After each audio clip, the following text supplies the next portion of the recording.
I also add something in it, क्योंकि ये सिर्फ आपकी प्रॉब्लम नहीं है, ये हमारी पूरी की पूरी सोसाइटी की प्रॉब्लम है। क्योंकि होता क्या है कि यहाँ पर सुपरस्टिशन बहुत ज़्यादा है, अंधविश्वास बहुत ज़्यादा है, हमारी सबकी नस नस में दौड़ रहा है। तो होता क्या है कि कहीं भी कुछ गलत होता है हमारे साथ में, तो हम कुछ ऐसी चीज़ों को ब्लेम करने लग जाते हैं जिसका दूर दूर तक उससे कोई कनेक्शन नहीं होता है। जैसे आपने जो कहा, मैं उसी बात को रिपीट कर रहा हूं। आपने क्या कहा कि मैं एनजीओ में काम करती थी जहां पर इस तरह के पेशेंट्स होते थे, और ये कहा जाता है, मुझे नहीं पता कौन कहता है ऐसा, बट जो भी कहते हैं कि जहां आप जिस तरह की सिचुएशंस में काम करते हो वैसे ही कुछ आपके साथ होने लग जाता है। ये सब बकवास है। इस तरह की बातें मानना इज इलॉजिकल, इज अनसाइंटिफिक। क्योंकि अगर यही होता, इसका मतलब वो डॉक्टर्स जो कैंसर को क्योर कर रहे हैं उन सबको कैंसर हो जाता या उनके घर में हो जाता।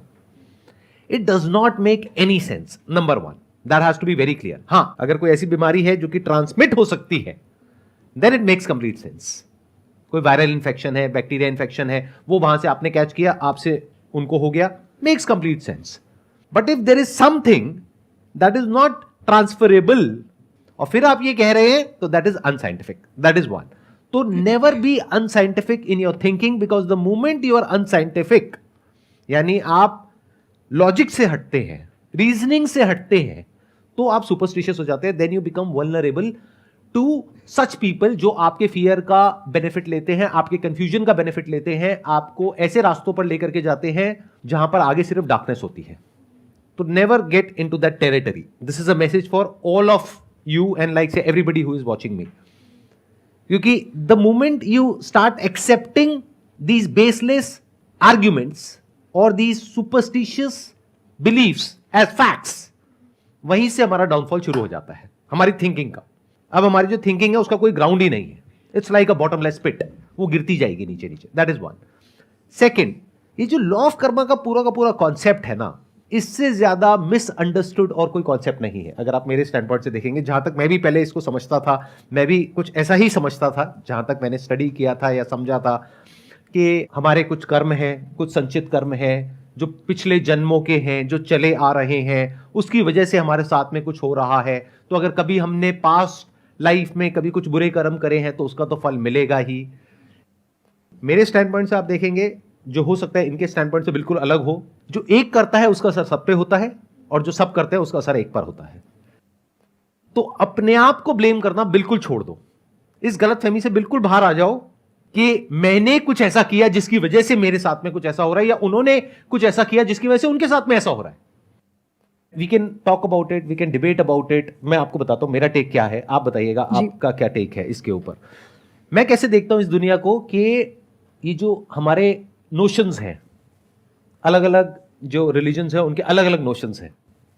तो मैं क्या कह रहा हूं, इन सबको अगर हम एक बार को हटा दें, जो भी लिखा हुआ है उसको हटा दें। मैं ये नहीं कह रहा वो लिखा हुआ गलत है, मैं ये कह रहा हूं कि हो सकता है हमारा इंटरप्रिटेशन गलत हो सकता है वो जैसे करके हो कि एज एन एग्जाम्पल के ऐसा होता है और उसका हमने अपने आप ही कुछ और मतलब निकाल लिया। तो मेरे हिसाब से लॉ ऑफ कर्मा क्या है, मेरे स्टैंड पॉइंट से अगर आप समझेंगे तो, कि जो एक करता है उसका असर सब पे होता है। यानी कि क्या, आज जिस जगह पर अभी हम बैठे हैं, Delhi, which is one of the most polluted cities in the world, यहां पर जो बच्चा पैदा हो रहा है, क्या वो उसके बुरे कर्म है जिसकी वजह से वो पैदा हो रहा है? क्योंकि उस बच्चे को पॉल्यूटेड एयर ब्रीथ करनी पड़ रही है, जिसकी वजह से उसको कुछ ऐसी बीमारियां हो गई है कि वो तड़प तड़प करके मर रहा है। किसकी वजह से? अपने पास कर्मा की वजह से? अरे नहीं, हमारी पूरी की पूरी सोसाइटी की वजह से, या पूरी ह्यूमैनिटी की वजह से, अगर और ब्रॉडली देखो तो। अब ये जो आर्ग्यूमेंट्स होते हैं ना, इसको हम बारीकी से नहीं देखते हैं, इस वजह से हम कंफ्यूज हो जाते हैं। और जैसे ही हम कंफ्यूज हो जाते हैं तो लोग आ जाते हैं हमको मिसगाइड करने के लिए, कि कुछ भी आपको बोलेंगे और फिर कहेंगे कि अच्छा ठीक है, आपको ये करना है, अब आपको वो करना है, ये कर्म कांड है, ये पहन लो, वो पहन लो, ये कर लो, वो कर लो, यहां चले जाओ, वहां चले जाओ, all that stuff, and then you are completely lost. जैसे बहुत सारे लोग ये समझते हैं कि जो भी हम करते हैं वो हमने कुछ किया होता है और एक बीज की तरह होता है जो हमने बोया, अब उसका फल मिल रहा है। तो जब सोसाइटी में कोई रेप होता है, उसके लिए किसको ब्लेम करोगे? उस इंसान को जिसके साथ में वो हो रहा है, क्योंकि पुराने जन्मों में उसने कुछ किया है। अगर ये लॉ ऑफ कर्मा की आपकी थ्योरी है तो अगर किसी के साथ में कुछ गलत हो रहा है तो क्यों हो रहा है, उसके पीछे बहुत सारे रीजंस हैं, और वो रीजंस बहुत ही ऑब्वियस हैं। उसमें किसी मिस्टिकल बात को हमको बीच में घुसाने की जरूरत नहीं है। यानी कि वहां पे लॉ एंड ऑर्डर की प्रॉब्लम है, जो जस्टिस सिस्टम है उसकी प्रॉब्लम है, कि अगर कोई गलत करता है तो उसको सजा मिलने में 20 साल 30 साल 50 साल लग जाते हैं, तो लोगों के अंदर उसका डर नहीं है लीगल सिस्टम का। क्रिमिनल्स होते हैं वो बच करके निकल जाते हैं। जो उस बच्चे की अपब्रिंगिंग है, जिसने ऐसा कुछ गलत किया, उसकी अपब्रिंगिंग में प्रॉब्लम है, एजुकेशन सिस्टम में प्रॉब्लम है, तो हम इन सबको ठीक नहीं करेंगे। हम क्या करेंगे, इसका एक ओवर सिंप्लीफाइड आंसर उठा करके लोगों को दे देंगे, क्योंकि उसको समझाने में भी मेहनत नहीं है समझाने वाले को, और समझने वाले को भी अपना दिमाग नहीं लगाना है। ग्लोबल वार्मिंग किसकी वजह से हो रही है? किसी एक की वजह से हो रही है, हम सब की वजह से हो रही है। Why don't we take responsibility? Humanity की वजह से हो रही है। अच्छा, ग्लोबल वार्मिंग की वजह से अगर कहीं पर बाढ़ आती है, मान लेते हैं दुनिया के किसी पार्ट में आती है, जो आएगी फ्यूचर में, और वहां पर लाखों लोग मर जाते हैं, क्या उन लाखों लोगों ने कुछ गलत कर्म करे हैं जिस वजह से वो मर गए हैं? Does that make any sense to you guys? तो हो क्या रहा है, अगर ध्यान से समझोगे, ध्यान से ऑब्जर्व करोगे कि इस पूरे यूनिवर्स में कहीं पर भी अलग अलग कहीं कुछ है ही नहीं। Everything is inter related and interconnected. तो जो भी एक इंसान कुछ कर रहा है, उसका डायरेक्टली या इनडायरेक्टली असर पूरी सोसाइटी पे आ रहा है। आज अगर आप अपने बच्चे की जिस तरीके से अपब्रिंगिंग कर रहे हो, देखने में लग सकता है कि उसका असर वहीं तक है, बट वो बच्चा आगे जाएगा सोसाइटी में, वो हो सकता है टीचर बनेगा या इंजीनियर बनेगा, डॉक्टर बनेगा, क्या उसका असर और आगे नहीं आएगा? अगर उसके अंदर एंगर है तो क्या वो एंगर, फ्रस्ट्रेशन या जो भी प्रॉब्लम्स है वो आगे ट्रांसफर नहीं हो जाएगी? तो क्या एक का असर सब पे नहीं आ रहा है? एक चेन नहीं बन रही है पूरी की पूरी? Can't we see that? Isn't it obvious? हम क्या करते हैं, इसका एक ओवर सिंप्लीफिकेशन निकाल देते हैं कि एक बच्चा है, उसने मान लो गुटखा खाने का डिसीजन लिया, तो उस बच्चे की गलती है। बच्चा मतलब 15-16 साल का, जहां पर यूजुअली ये सब चीजें शुरू होती है। अच्छा, उसकी गलती है सच में? क्या उसके अंदर इतनी बुद्धि है कि वो ये समझ पाए कि इसकी वजह से क्या होने वाला है आने वाले 20 साल बाद? तो क्या हम पूरा ब्लेम उस पर डाल सकते हैं, उसके कर्मों पर डाल सकते हैं? या फिर हम है सोसाइटी जहां पर के इस तरह की एड्स कर रहे हैं वो लोग जो आपके हीरो हैं, जिनके लिए आप लड़ने मरने कटने को तैयार हो जाते हो, जिनके बारे में अगर मैंने नाम ले दिया तो आप लोग आकर के मुझे उल्टा बोलने लग जाओगे, जिनके बारे में आप कुछ सुन नहीं सकते हो, आपके सो कॉल्ड हीरो, वो जाकर के ऐसी चीजों की ऐड कर रहे हैं। तो क्या उस बच्चे को जो कैंसर हो रहा है वो उस गुटखा कंपनी की वजह से हो रहा है, या आपकी वजह से हो रहा है, हमारी सबकी वजह से हो रहा है? क्योंकि हम चाहें तो बहुत कुछ कर सकते हैं, लेकिन कुछ करते नहीं है। तो जैसे ही लॉ ऑफ कर्मा को आप इस तरीके से समझते हो, तो हम सबके ऊपर एक बहुत बड़ी रिस्पॉन्सिबिलिटी आ जाती है।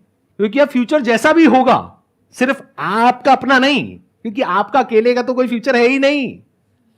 अगर आप किसी ऐसी जगह पे रहते हो जहां पर सब लोग खराब है, उसकी वजह से पूरा मोहल्ला खराब है, तो आप कैसे खुश रह सकते हो?